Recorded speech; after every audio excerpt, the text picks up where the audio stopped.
welcome to Final Fights, brought to you by Movies, Films, and Flicks. I am Mark Hoffmeyer, and joining me is Megan Half a Punch Hoffmeyer. Why not a whole punch? You only need half a punch. Oh, okay. So, Mickey one punch. O'Neill in this film, he needs one punch. Well, I would like an upgrade to quarter punch then. All right, so Mark Hoffmeyer, joining me is Megan Quarter Punch Hoffmeyer. Heck yeah. You just have to threaten people with a punch and they fall down. I can do that. You're like Michael Caine from Austin Powers Goldmember, where he just tells people to fall, and they do it. Just bow up on people. Yep. You throw combos, but they don't hit anybody. The air knocks people out. But it's threatening. Yeah. You do it to me all the time. I'm scared for my life. That sounds terrible. Well, thank you. Thank you for joining. So, did I ever tell you how much I love this movie? Probably, Snatch? but I love it too. Yeah, so in 2001, it came out here in the States in January. I went and saw it after school, and everyone thought I was crazy. They're like, why is Hoffmeyer going to go see this picture with, I don't know any of these people. Is Brad Pitt's in it? I don't know who this is. I'm like, get over yourselves, guys. I was like, I love Lock, Stock, and Two Smoking Barrels. And they're like, what? And I learned about that movie through the MTV Movie Awards, which used to be awesome. Oh, that used to be the thing. Yeah. I mean, it was the event every year to watch the movie awards. That's how I learned about Bottle Rocket, and Virgin the VMAs. Suicides. Yeah, I don't, if we were our age, I wonder if they would be that cool, but I remember them being super neat. Like, they were really cool award shows. Oh, it was definitely a big thing back then. I think it was probably because MTV was so big at the time, but... No, you're right. And I guess this movie sort of fell in my wheelhouse because it was hyper-stylized. I kind of dug that. But also at the time, I wasn't anywhere near this quality of Gorgeous George or Horace Goodnight Anderson or Mickey O'Neill or the Madman Harris. But, I was a boxer. I would box in... You were closer to Bullet Tooth Tony? Yeah, I would box in backyards. I would box in bars. Like, there's like Buffalo Bill's bar, and they have a cheap ring set up, and I would box people. Sounds like a tetanus shot waiting to happen. Oh, yeah. I mean, you see my nose. Like, one time I thought I got my jaw punched off my face. I had to, look in a mirror to make sure it was still there. But I was nowhere near the talent of these guys. But I loved boxing, and I was really into MMA, boxing. And when this fight happened, just kind of about bare-knuckle boxing in England and everything that surrounds it, this final fight that's 3 minutes and 25 seconds between Brad Pitt's Mickey O'Neill and Horace Anderson, it's a badass fight. How many punches do you think landed in this fight? Ooh. I'm counting headbutts, body shots. In just the fight at the end? Yeah. Oof. That's tough. Maybe 40?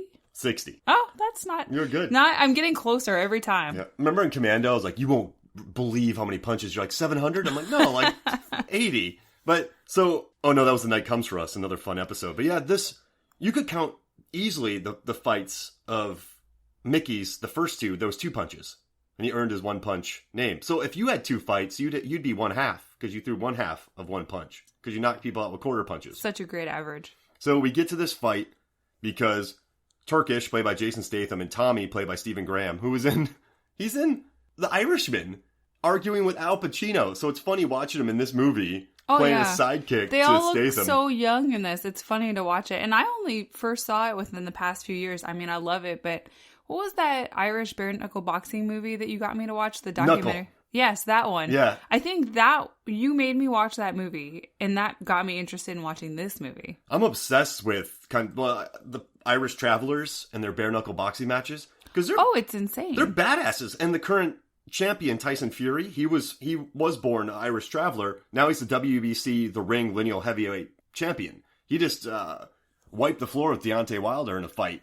And so I've always loved bare-knuckle boxing, and I think a lot of that comes back to this movie Snatch. Well, and you can, if you are into that whole scene or you know anything about it, that just makes Mickey seem so much scarier. Yeah, and as a fighter. Once you learn that he's a bare-knuckle boxing champion, you're like, okay, this dude is... What did that... they said he's something like hard as nails, but there's something harder than that. I mean, the guy's been forged in the fire. The dude's a beast. Diamond? Yeah, because, there's a diamond in the movie. He's like oh my good, hey now. Not a dog eats.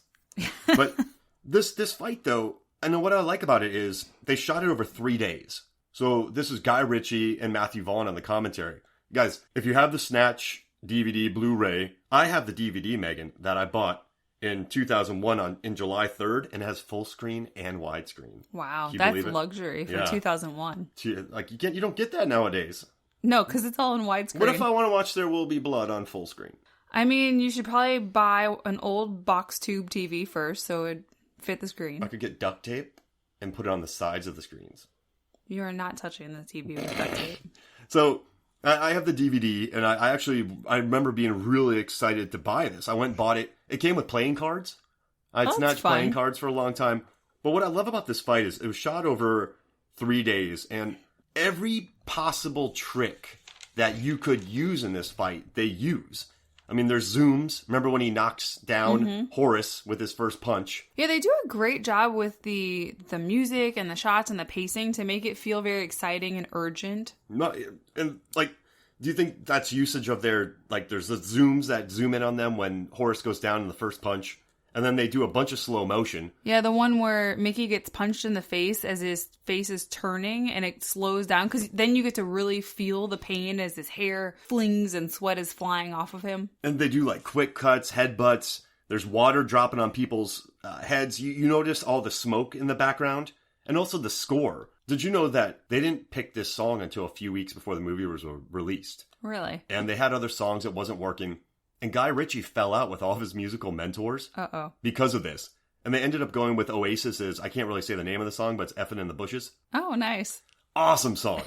Badass song. And then I love when it would cut occasionally from the song to like the crunchy noises and the hittings. And like it just, every trick that you could do with this 3-minute fight, I think they threw in. Yeah, there's some really good sound effects. The punches especially, they really land. They sound hard. I don't know what they use to make the noises, but they were impactful. They hired a Foley artist to punch meat. Punch walnut bags. Yeah.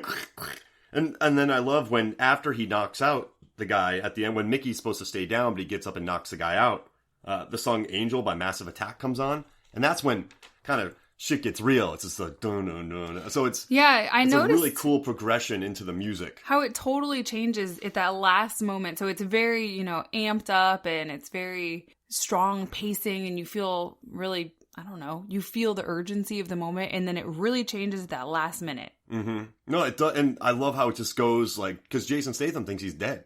They think they're done. Mickey shouldn't have done that. And then I want to tell you something kind of cool. I was watching The Other Boxer, Horace Goodnight Anderson. And he was played by a guy named Scott Welch, who was the ABA heavyweight champion. And he actually fought for the WBO world title. And he retired with 22 wins and 17 KOs in 1999. And he's climbed Kilimanjaro. Okay, so I was looking at this guy and, you and I watch a lot of MMA. And I was thinking, this guy looks like a fighter. He's obviously not in, fighting shape where he would really show up to a live fight. He's obviously would have to trim down or whatnot for that. But he looked like a fighter. His build and his physicality. And the punch... So, normally in films, you watch movies like Rocky or Warrior. We love Warrior. So good. I'm not going to hate on Warrior. But a lot of these movies you can't have really... I mean, this movie absolutely exaggerates the punches as well. But this guy, Scott Welch, his punches looked really good. They weren't winging. He threw straights. Like in movies, people very rarely throw straights. And in this film, he threw it right down the pipe because that just doesn't look good on screen. The looping punches look better. So I loved the work. And when he was throwing the body shots on... I'm punching in the air. You're watching me. Yes, I am. When he was... And I'm nodding because everyone can hear that. And when he was throwing the body shots, you could see his hips move with his feet. I mean, like, the form was good in it. And I wonder if Welch was like, hey, I'm not going to squelch on my boxing. I want to look good. Well, do you think they positioned him against a real fighter, both in the fictional world and the real world, so that Mickey, being this amateur bare-knuckle guy, he's wearing sneakers, baggy pants, he walks in an oversized pink button-down that's open. He looked great. And he just looks grungy. Yeah. Do you think that is all used to give the sense of how good and dangerous and even sneaky he is? The guy he went against? Yeah, I think that's really smart, too, because... Remember early in the film, Gorgeous George gets knocked out by Mickey? And then the Madman Harris gets knocked out? Yep. They look like badasses, but they didn't look like... I mean, they don't look... Maybe they were fighters, but this guy looked like a fighter. His nose was smushed. Yeah, he looked very technical. Yeah. Those guys seem more like actors doing a fight. Brawlers. And so I really dug him in this, and he didn't really care. He's like, this was fun. Now he trains professional boxers, and he goes exploring all over the place. Guy. Yeah, dude's a badass. And then, I guess the highlight of the fight is the... 800 frames per second. I mean, that's when it gets exaggerated. It's when Brad Pitt gets punched off of his feet. And he goes vertical, horizontal. And he goes horizontal in the air. I mean, his head would fly off before that happened. It's so awesome, too. It looks like he's laying down in midair. Yeah, I mean, and you know what's pretty cool is, so they, on the behind-the-scenes documentary, they had him jumping in the air with the 800 frames a second, and he had to hold his arms in an exact motion. And it's kind of crazy watching this because you can tell that Brad Pitt contacted Guy Ritchie to be in this movie. Yeah. Because in the film, Guy Ritchie's telling Brad Pitt how to act. And by this time, the dude was Oscar nominated for 12 Monkeys, Legends of the Fall, Interview with the Vampire. He was a global phenomenon. And he's just sitting there listening to Guy Ritchie direct him. He's like, okay. Like, oh, that's in the making of it? Yeah, I mean, the dude's a super professional. And Guy Ritchie's talking smack to him. Like, what are you doing? Like, so you could tell that Brad Pitt, it made me like him more because he was just letting his second-time director that he called give him screen direction. He was totally cool with it. Yeah, I remember back when you did that, you did a video for a different news outlet, and you were pulling up data on Brad Pitt versus who was it, Leo DiCaprio? Yeah, Leo. And it struck me how professional he really is. I know he's had personal things here and there, but he seems like a true professional. And when you look back at his entire career, just the choices he's made are so interesting. Yeah, just watching the movies he's been in, like, it's so varied. But I thought he was excellent in this fight. Just the hurt, the shots. I mean, the guy crushed it. And shooting 800 frames per second and holding your body like that, that's tough. Well, acting through an entire movie where no one can tell what you're saying, that's great. I mean... That's a good event. He's for me, mom. Right? That's a big fella. I'm not going to copy him. I can't do it. But it's excellent. I mean, you have an unintelligible character, so that means his acting has to come through in his physicality and his look and just his pure acting skill because he can't convey it with words. And the scene where his mom's caravan is on fire and those people are holding him back. Oh, man. He's awesome in this movie. But I just love... I mean, that was a great trailer shot. When he gets trailer shot? Yeah. Because there's lots of trailers. A caravan. Yeah, you're going to wait, we bought a trailer from you, now we're buying you a caravan? Yeah, and he picks the color. It's Periwinkle blue. Yeah. You know, I read that was... Let's talk. And they all gather around chatting. But yeah, but in the air, I love how they did that, 800 frames per second, then he goes underwater. They shot that for a day, and Guy Ritchie didn't like it. Really? Yeah, he's like, I don't know, it doesn't work. But we shot it, so I put it in. Oh. Because... I think it's fun. I think it shows how hard he got hit. Like, he kind of separated from his body with that punch, and I think that's why the freeze frame, the 800 frames per second works. Yeah, and you're right, it gives more weight or gravity because he sinks down and he's sort of taking a pause during that time. And it allows you to absorb that as a viewer, whereas if it was a quick cut action scene where he just falls and then he lays there, that's not very dynamic for a viewer. Yeah, they went out of their way to go dynamic in this fight scene. You want to hear something cool? Yeah. So they had an editor, and they fired him. Oh. And they hired this first-time editor named John Harris. And Guy Ritchie and Matthew Vaughn were like, we love him because he never left the editing bay. So you have other editors who are, this is my way, I want to go home. Hey guys, I want to sleep. But since they hired a first-time guy, he was like, give me more.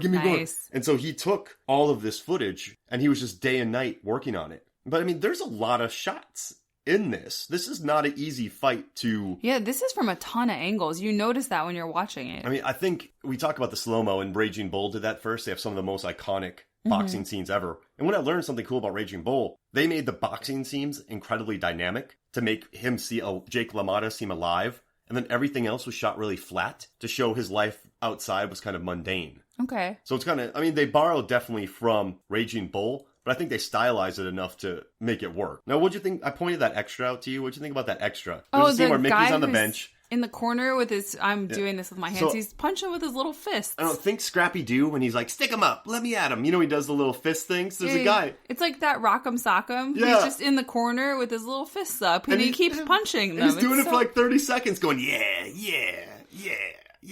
That was a little interesting choice there, but sure. That threw me out. I mean, I guess they didn't have that many extras, right? But at its core, I mean, this movie and then The Gentleman that just came out this year, they're funny. Yeah. And they've got weird little idiosyncratic moments like that, so maybe it's just sort of part of that world. No, you're right. You're right. Did you not notice at the end when Mickey falls down, there's a guy